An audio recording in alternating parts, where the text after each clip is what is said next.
يا صباح الحياة وصباح الرزق والطمأنينة إن شاء الله.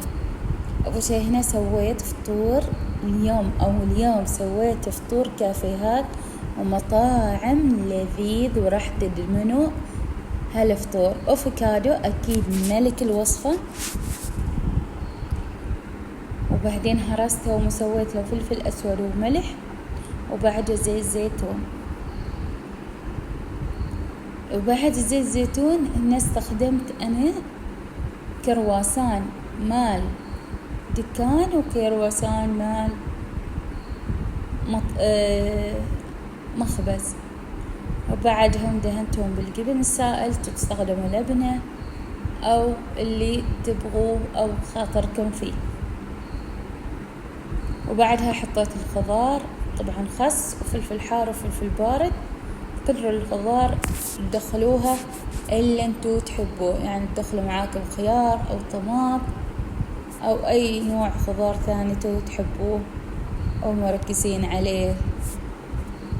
طبعا هالخلطة تقدروا تسووها ما بس مع البيض، أكيد مع الفلافل.